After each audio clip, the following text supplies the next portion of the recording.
Hi, my name is Rowyn van Wijnen and I work at Enginear.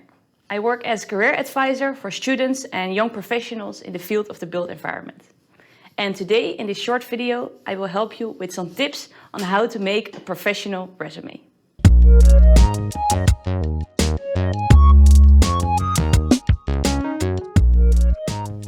In this video, we will discuss the following topics. First, what does a recruiter do when he or she looks at your resume? What topics should be on your resume as a student? And finally, we will look into your online resume or your LinkedIn page. But first, why is it important to spend all your precious time into making a beautiful resume? Isn't it terribly old-fashioned? Well, although some companies are experimenting with job application games or video pitching or other innovative ideas, your field, the field of the built environment, is pretty conservative. So when you will be looking for an internship or your first real job, you will be asked to hand in your cover letter with your CV. And these two documents are the first two things a company gets to see of you and are part of the first impression. And this first impression is not only important for the hiring decision, will you get this position, yes or no, but also on all the projects and responsibilities you will be awarded. So in this video, I will help you to make this first impression as perfect as possible. And even though as a student you will probably not have pages full of relevant work experience, still this is the right time to start making a professional resume. So now you can start building your network with finding all your professors, your new colleagues, your fellow classmates by adding them on your social network. And also to tell the story about who you are. Why did you make some choices you have made? And what are your ambitions as a future architect, engineer or manager? And that's the goal of your resume. So first, I think it's good to understand what happens with your resume when a recruiter sees it. Quick question. How long do you think a recruiter takes the time to look at your resume for the first time? It's only 7 seconds. And in that 7 seconds, you have to survive the quick scan a recruiter does with his or her eyes. And what in this first 7 seconds, the recruiter only looks at your picture, the personal information, your first work experience, and your first education. And after that 7 seconds, he or she will decide whether you end up on the yes pile, and then your document gets way more attention and they will read it way more carefully. But when you end up on the no pile, your CV ends up in the bin. And an example is when you put here, I live in Paris, and they are looking for someone to work in their Delft office. And then it can be immediately a no. So it's important to be aware of that quick scan on those 4 things and make sure you survive that. So therefore, I would advise you to never send the same resume to 2 different companies. Always make small adjustments. For example, if you want that internship at the municipality, make sure you highlight your policy course you followed in your master's. If you want to work in Delft, but you're currently living in Greece, make sure you mention you're very willing to move to the Netherlands. Also, to survive this quick scan, it's important that you put the information the recruiter expects to see on the expected places. So stick to the status quo, don't go too wild on creativity, and I would say always maintain the traditional order in your resume. So what should be on your resume as a student? Well, Enginear has developed a practical handout, a PDF file you can download for free on the BAU website. So I would advise you to do so because we will go through it right now. I would advise you to use the following order and the following headings on your resume. Always start with some part about your personal information, your contact information, your date of birth, whether you have a driver's license or not. And you can use a profile picture there. That's not mandatory, but it's quite common in the Netherlands.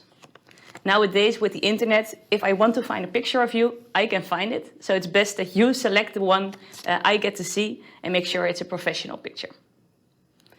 What's also very nice is to put a small text with a personal profile in this personal information area. And this is not a summary of your resume, but it's a chance to share some new, unique information. For example, why did you choose your studies? What do you want to do in the future? Who are you and what are your qualities? It's a very nice chance to show me something of your personality.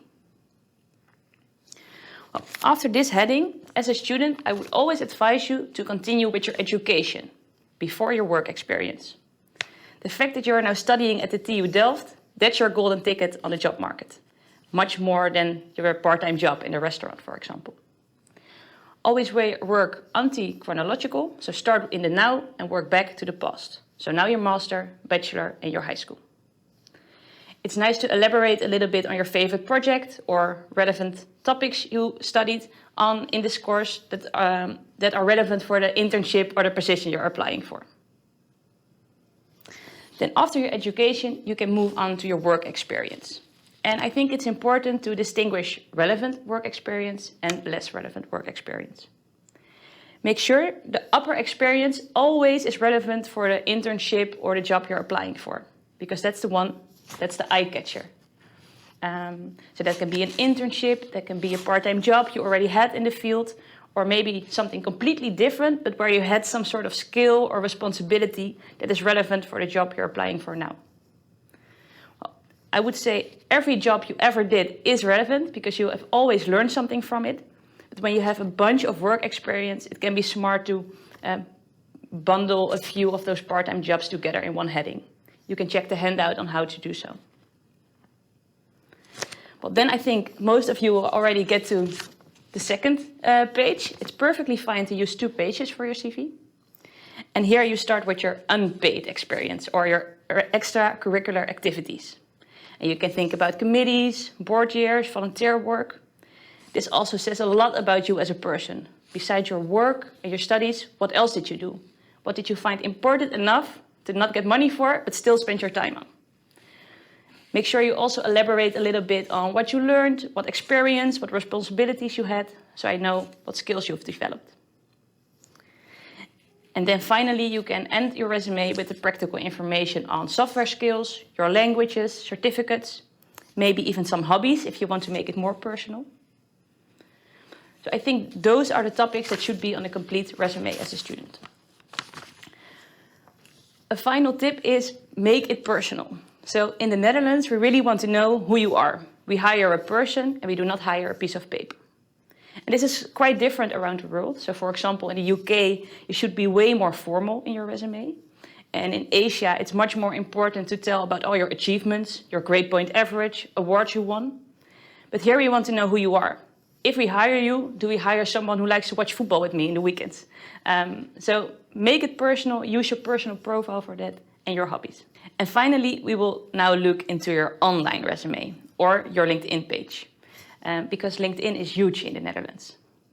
Almost 80% of the working population here uses LinkedIn, and also we have the most active users in the whole world. So all the tips I just gave you about the resume and that you can find on the handout also apply for your LinkedIn page. But there are a few important differences. Of course, LinkedIn is a social network, which means you can interact with each other. LinkedIn has an algorithm behind it that awards active use. So when you really want to make it work for you, you should add a lot of connections, you should actively like things, comment on posts, share stuff, and then it will really work for you.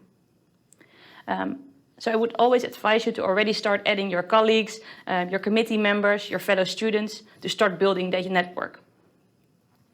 Also, you can ask colleagues to subscribe your skills, write recommendations about you, so it requires way more interaction. I think LinkedIn is a very good tool to stay up to date in the field, see the newest innovations, and also to maintain your network. On the other hand, to really find jobs or internships, it's a pretty passive way of recruitment. And that's not really necessary in the job market today. So I would always advise you to first look into your own personal interest, into your own offline network before using LinkedIn to really find jobs and internships. So this was the end of the video. And I hope this, together with the handout, are a nice first step in the process of making a professional resume. If you would like to get some more coaching on your CV or would like a conversation on what you can put on your resume, I would invite you to sign up for a one-on-one CV check. You can sign up for that on the BAU website. And then you can sit together with me or one of my colleagues to ask all your questions. And why should you sign up? Well, Enginear is a company that helps students and young professionals in the field of building engineering and architecture with all their career choices. What kind of master should I do? What kind of company suits me well? How is the job market at the moment for me as a young engineer? And I really like to help you with that kind of questions, because at the start of the career, everything is, well, pretty overwhelming and there is a lot. So it's always very nice and helpful to have a conversation about those things with someone. So I really like to see you during BAU. Find us at the CV check, at the other workshop on how to present yourself, or at the business fair. And also feel free to connect with me on LinkedIn.